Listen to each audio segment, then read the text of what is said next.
Hi friends, welcome to my channel. Today classல என்ன பார்க்க போறோம்னா beadsல leaf filling வந்து பார்க்க போறோம். ரெண்டு டைப் பார்க்க போறோம். எப்படி போடலாம்ங்கறத பார்க்கலாம்.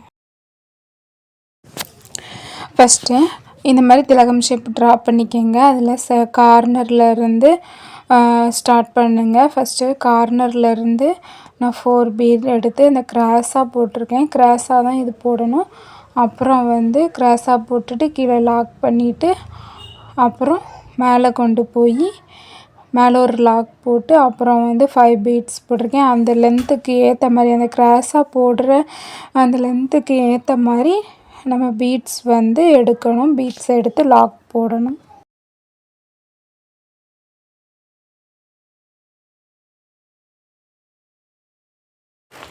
இந்த மாதிரி போடணும். அப்புறம் வந்து 6 பீடு வந்து கிராஸாக போடும்போது எனக்கு 6 பீடு வந்து லோட் ஆகுது கரெக்டாக இருந்துச்சு.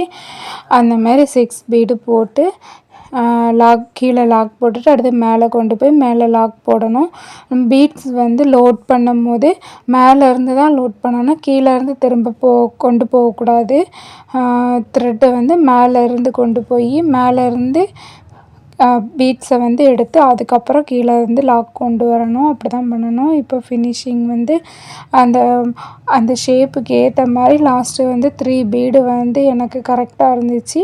3 பீடு போட்டு லாக் போட்டு முடித்து அப்புறம் வந்து ஜரி த்ரெட்டு வந்து நான் வந்து அவுட்லைன் போட்டிருக்கேன்.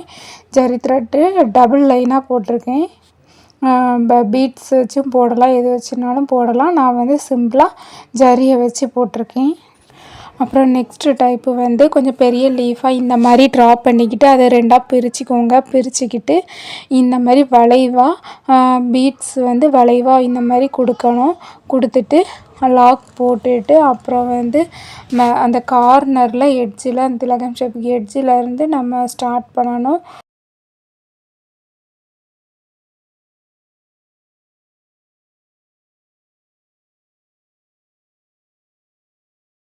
ஃபஸ்ட்டு பாதியை முடித்த அப்புறம் மீதி பேலன்ஸை நெக்ஸ்ட்டு முடிக்கணும்.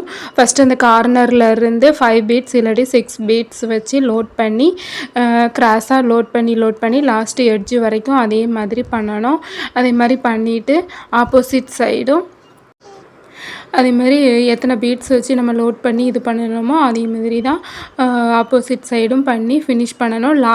லாஸ்ட்டு கீழே வரும்போது அந்த ஷேப்புக்கு ஏற்ற மாதிரியே எத்தனை பீட்ஸ் லோட் ஆகுதுன்னு சொல்லி நம்ம கம்மி பண்ணி கொண்டு வந்துடணும். கம்மி பண்ணி கொண்டு வந்தால் தான் அந்த ஷேப்புக்கு கரெக்டாக ஷேப்புக்குள்ளே நிற்கும். நம்ம ஷேப் வந்து வரும் நம்மளுக்கு. அடுத்து வந்து அவுட்லைன் வந்து கண்டிப்பாக செயின் ஸ்டிச் போடணும். டபுள் செயின் ஸ்டிச் நான் போட்டிருக்கேன். இந்த மாதிரி பீட்ஸில் லீஃப் ஃபில்லிங் வந்து இந்த மாதிரி பண்ணினா ரொம்ப நல்லாயிருக்கும். ப்ளவுஸுக்கெல்லாம் பண்ணினோம்னா சூப்பராக இருக்கும். இதை முடிச்சுட்டு வாட்ஸ்அப் பண்ணுங்கள். நெக்ஸ்ட் வீடியோவில் பார்க்கலாம். பாய்.